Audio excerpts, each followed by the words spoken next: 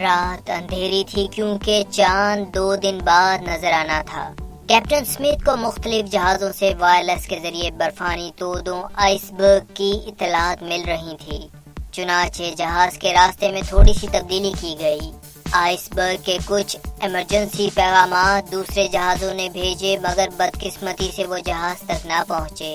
ایک وجہ یہ بھی تھی کہ مسافروں کے پیغامات بھیجے جانے اور وصول کرنے میں خطرے کے پیغامات نظر انداز کر دیے گئے۔ رات 11:40 پر نگرانی کرنے والے 2 افراد کو اندھیری رات میں دور ایک سیاہ چیز نظر آئی۔ فوری طور پر جہاز کے کنٹرول روم برج پر اطلاع دی گئی۔ جہاز کا رخ موڑنے کی کوشش کی گئی مگر ٹائٹینک کی بدقسمتی کا وقت آ چکا تھا۔ برفانی تودا جہاز کے دائیں جانب سے ٹکرایا۔ جہاز کو جھٹکا لگا۔ کیپٹن سمتھ فوری طور پر کنٹرول روم پہنچے اور جہاز روکنے کا حکم دے دیا۔ نقصان کا اندازہ لگانے کے لیے معائنہ کیا گیا اور جلد ہی علم ہو گیا کہ جہاز میں پانی بھر رہا ہے۔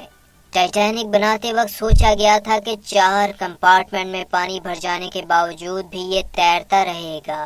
یہ خواب و خیال میں بھی نہ تھا کہ نقصان اس سے بھی زیادہ ہو سکتا ہے جو ہو چکا تھا، کیونکہ پانی 5ویں کمپارٹمنٹ میں داخل ہو چکا تھا جس سے جہاز پانی میں تھوڑا اور نیچے گیا اور پانی 6 کمپارٹمنٹ میں بھی موجود تھا۔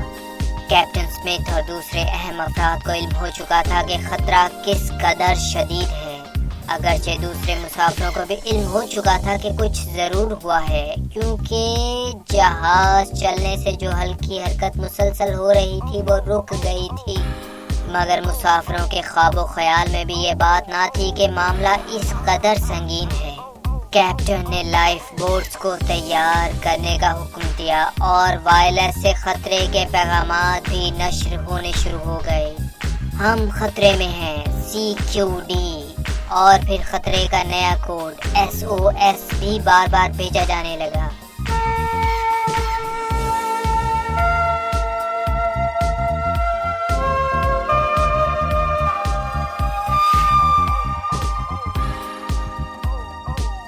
ٹائٹینک کی بدقسمتی میں 3 اہم چیزیں ہیں۔ آئس برگ برفانی تودے کے بارے میں پیغام وصول نہ کیا جانا جس سے جہاز کی رفتار آہستہ نہ کی جا سکی اور جہاز پوری رفتار سے چلتا رہا۔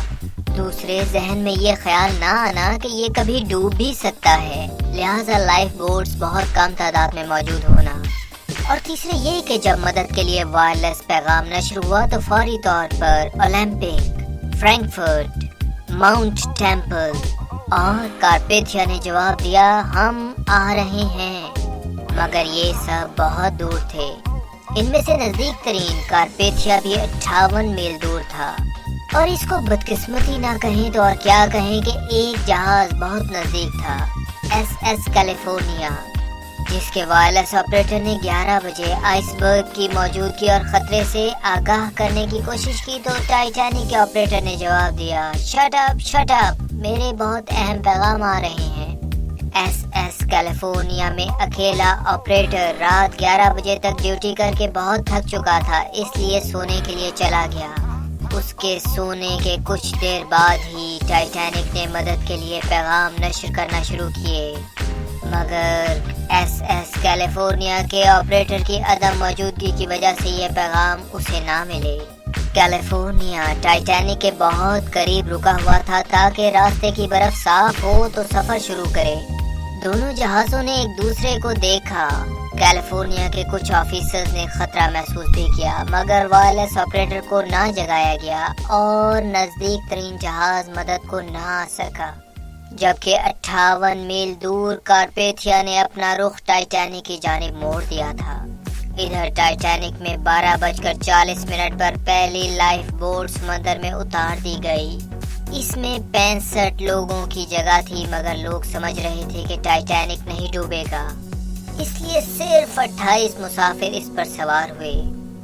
دوسری، تیسری، چوتھی اور 5ویں لائف بوٹس میں بھی لوگوں نے بیٹھنے سے انکار کیا، اور 5ویں لائف بوٹ میں صرف 12 افراد سوار تھے۔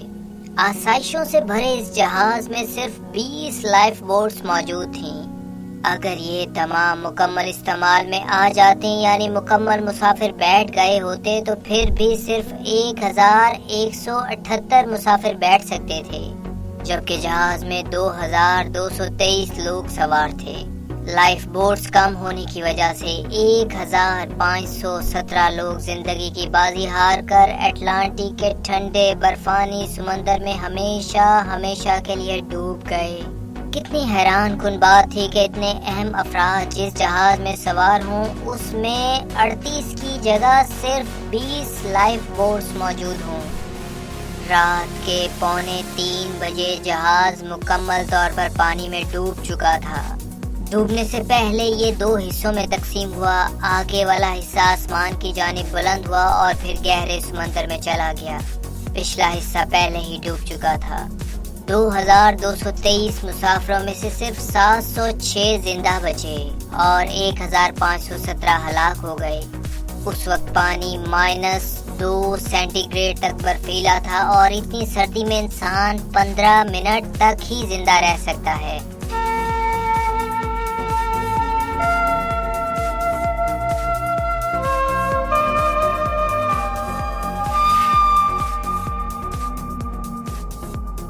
چار گھنٹے بعد RMS کارپیتھیا 4:10 پر وہاں پہنچ چکا تھا۔ 8:30 تک لائف بوٹس کو تلاش اور زندہ مسافروں کو جہاز پر سوار کروایا جاتا رہا اور بالآخر 8:50 پر یہ جہاز نیو یارک کی جانب روانہ ہو گیا۔ کل مسافروں میں سے 20% مرد اور 75% خواتین بچائی جا سکیں، جن میں فرسٹ کلاس اور سیکنڈ کلاس کی بڑی تعداد تھی۔ تھرڈ کلاس کے سب سے زیادہ لوگ ہلاک ہوئے۔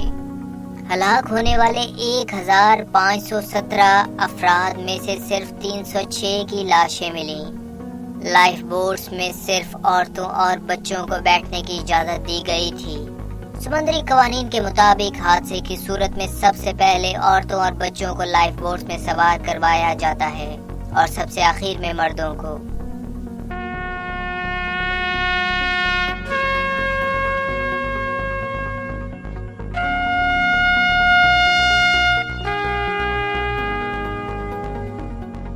وائرلیس آپریٹر اور بینڈ نے وہ حیرت انگیز کارنامہ سر انجام دیا جس کی مثال نہیں ملتی۔ 2:10 پر کیپٹن نے وائرلیس آپریٹر کو کہا کہ وہ کام بند کر کے اپنی جان بچائیں، مگر وائرلیس آپریٹرز نے وہاں رہتے ہوئے کام جاری رکھا۔ 2:20 پر جہاز ڈوب رہا تھا اور 2:17 کے بھیجے گئے وائرلیس پیغامات موجود ہیں۔ اسی طرح بینڈ مختلف جگہوں پر موسیقی کی دھنیں بکھیر کر لوگوں کے حوصلے بلند کرتا رہا اور جہاز کے ڈوبنے تک اپنا کام جاری رکھا۔ نہ جانے ان لوگوں میں اتنی ہمت، حوصلہ، بہادری کہاں سے آئی۔ امریکہ اور برطانیہ میں ٹائٹینک کے حادثے کی اطلاع پہنچ چکی تھی، مگر لوگوں کا خیال تھا کہ سب مسافر بچ گئے ہوں گے۔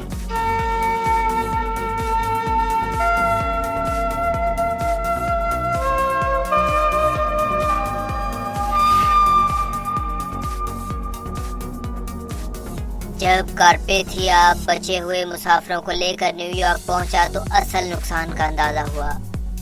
برطانیہ اور امریکہ دونوں میں غم کی فضا تھی۔ ایک اہم بات یہ بھی سامنے آئی کہ برطانیہ کے زیادہ باشندے مارے گئے، امریکہ کے بہت سے بچ گئے۔ اس کی وجہ یہ بھی بتائی گئی کہ برطانوی قطار میں کھڑے ہو کر اپنی لائف بوٹ کا انتظار کرتے رہے اور شرافت کا مظاہرہ کیا، جبکہ امریکیوں نے اس چیز کو نظر انداز کرتے ہوئے اپنی جانیں بچائیں۔ 4 دوسرے جہاز ضروری ساز و سامان اور پادریوں وغیرہ کے ساتھ حادثے کے مقام کی طرف گئے تاکہ لاشوں کو حاصل کر کے انہیں دفن کیا جا سکے۔ لاشوں کو نمبر دے دیے گئے اور سب سے آخری لاشیں 331، 332 اور 333 ماہ مئی کے وسط میں حادثے کی جگہ سے 200 میل دور سے ملے، جنہیں سمندر میں ہی دفن کر دیا گیا۔ اس حادثے کی یادگاریں برطانیہ اور امریکہ میں بہت سی جگہوں پر تعمیر کی گئیں۔ اگر ٹائٹینک کو حادثہ پیش نہ آتا تو 17 اپریل 1912 کو یہ نیو یارک پہنچ جاتا۔ ایک مسافر جو لائف بوٹ میں بیٹھا دور سے ٹائٹینک کو دیکھ رہا تھا لکھتا ہے کہ آپ اندازہ کریں ایک جہاز جس کی لمبائی 1 میل کے چھٹے حصے کے برابر ہوگی، 75 فٹ بلند، 4 بلند و بالا چمنیوں کے ساتھ، جس کی تمام منزلیں اور کمرے روشنی سے منور ہوں، اور جس کے اطراف کے سمندر میں لائف بوٹس میں وہ مسافر موجود ہوں جو چند گھنٹے پہلے اس عظیم جہاز میں چل پھر رہے تھے، اس کی لائبریریوں میں مطالعہ کر رہے تھے اور خوشگوار ماحول میں اس کے بینڈ کی موسیقی سے لطف اندوز ہو رہے تھے۔ اور اب وہی لوگ اس عظیم الشان جہاز کو دور سے دیکھ رہے تھے، بلکہ اس سے دور ہونے کی کوشش کر رہے تھے کیونکہ اب وہ ڈوب رہا تھا۔ ٹائٹینک بالکل خاموش کھڑا تھا، ایسے جیسے آئس برگ کی ٹکر نے اس کی ساری ہمت ختم کر دی ہے۔ اس میں شاید آئس برگ سے احتجاج کی ہمت بھی نہ تھی، کیونکہ وہ اپنے آپ کو بچانے کے لیے کوئی مزاحمت نہیں کر رہا تھا۔ سمندر خاموش تھا، ہوا بالکل بند اور ایک زخمی جانور کی طرح بالکل خاموشی سے اور آہستگی سے وہ آہستہ آہستہ ڈوب رہا تھا۔ 2:15 ہو گئے، پانی جہاز کے کنٹرول روم تک پہنچ چکا تھا اور چند منٹ میں سب کچھ ختم ہونے والا تھا۔ جہاز درمیان سے ٹوٹا، پھر آگے کی جانب سے وہ اوپر اٹھنا شروع ہوا اور رخ آسمان کی جانب ہو گیا۔ روشنیاں جو اب تک جل رہی تھی اچانک بجھ گئیں، دوبارہ جلیں اور پھر ہمیشہ کے لیے خاموش ہو گئیں۔ ایک زوردار آواز سنائی دی۔ دراصل یہ دھماکہ نہ تھا بلکہ انجن اور مشینری اپنی جگہ سے اکھڑ کر نیچے جا رہی تھی اور اپنے راستے کی ہر چیز تباہ کر رہی تھی۔ کچھ دیر تک یہ آواز آتی رہی، 15-20 سیکنڈ تک۔ اس طرح کی آواز نہ پہلے کسی نے سنی تھی اور نہ دوبارہ سننے کی خواہش کر سکتا ہے۔ آواز ختم ہو گئی، مگر ستاروں سے بھرے آسمان، یخ بستہ اور تاریک رات میں جہاز اوپر کی جانب منہ کیے کھڑا رہا، کئی منٹ، شاید 5 منٹ یا اس سے کم۔ پھر وہ خوبصورت جہاز جس میں ہم 4 دن سے سفر کر رہے تھے ڈوب گیا۔ ہماری تمام تر توجہ کا مرکز جہاز ہی تھا جو ڈوب چکا تھا، ہمارا سہارا ڈوب چکا تھا، اور اب صرف چھوٹی سی کشتی میں وسیع سمندر کے درمیان اکیلے پن کے احساس کے ساتھ ہم بیٹھے تھے۔ لوگوں کے چیخنے اور مدد کے لیے پکارنے کی جو آوازیں ٹائٹینک کے ڈوبتے ہوئے مسافروں کی آ رہی تھیں، وہ بھی ایک ایک کر کے ختم ہوتی چلی گئیں۔ نہ سمندر کی لہروں کا شور تھا، نہ ہوا کا، بالکل خاموشی اور شدید ٹھنڈ۔ رونگٹے کھڑے کر دینے والی چیخوں کی یہ آوازیں میرا اندازہ ہے کہ 40 میل دور تک سنی گئی ہوں گی۔ لائف بیلٹ میں موجود لوگوں کی زندگیاں ٹھنڈے پانی نے لے لیں اور وہ خاموش ہو گئے۔ ہم اس لہر کا انتظار کر رہے تھے جس کے بارے میں سنا تھا کہ ٹائٹینک کے ڈوبنے سے پیدا ہوگی اور میلوں سفر کرے گی۔ ایسی کوئی لہر پیدا نہ ہوئی اور ٹائٹینک خاموشی سے ڈوب گیا بغیر کوئی لہر پیدا کیے، مگر ڈوبتے ہوئے، مرتے ہوئے، مدد کے لیے پکارتے ہوئے سینکڑوں مسافروں کی چیخوں کی گونجیں تمام زندگی میرے ساتھ رہیں گی۔ ٹائٹینک کے زندہ بچ جانے والے مسافروں میں آج ہم میں کوئی بھی موجود نہیں۔ 31 مئی 2009 کو آخری مسافر خاتون بھی ہم سے جدا ہو گئی۔ جب ٹائٹینک ڈوبا تو وہ صرف 9 ہفتے کی بچی تھی۔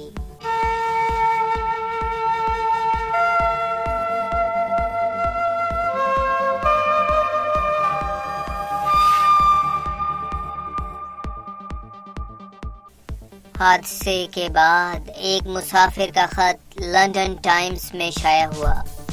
مسافر نے لکھا، جناب، میں سٹیم شپ ٹائٹینک کے ان چند گنے چنے آدمیوں میں سے ہوں جو حادثے میں زندہ بچ گئے اور چاہتا ہوں کہ آپ چند حقائق جو کہ حادثے سے متعلقہ ہیں کو دنیا کے سامنے لے کر آئیں۔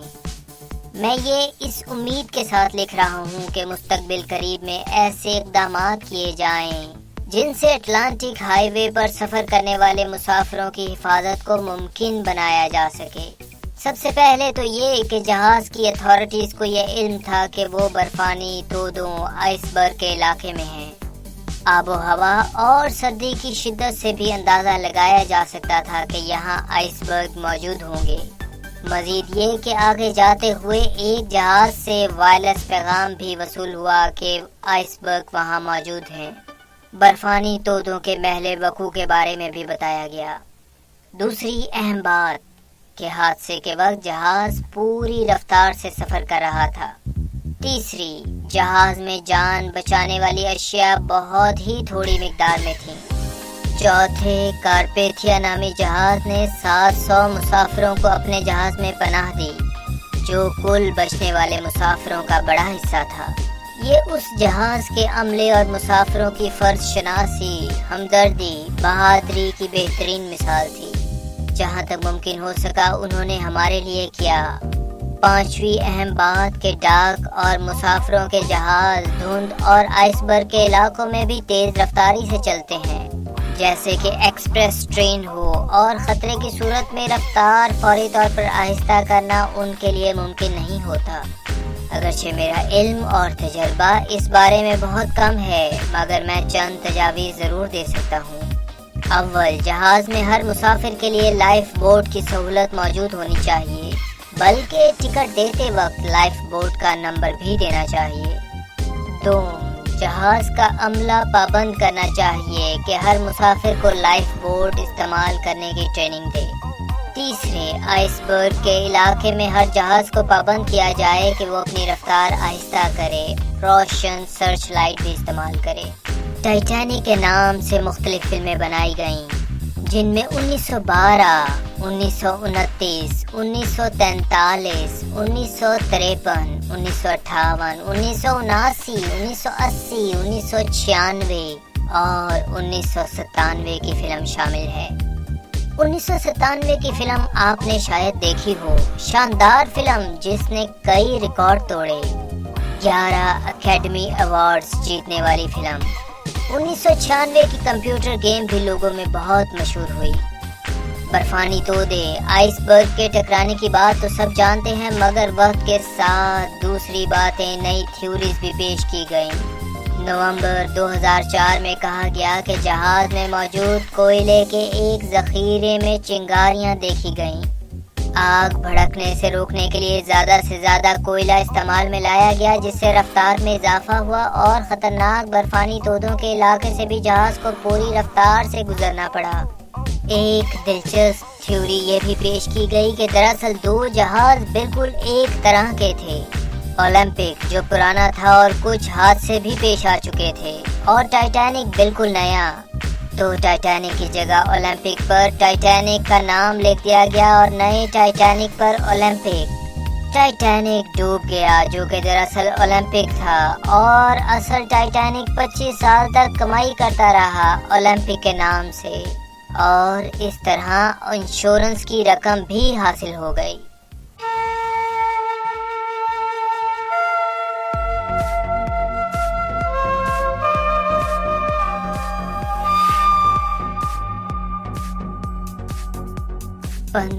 اپریل 2012 کو ٹائٹینک کے ڈوبنے کے 100 سال پورے ہو جائیں گے اور خاص تقریبات منعقد کی جائیں گی۔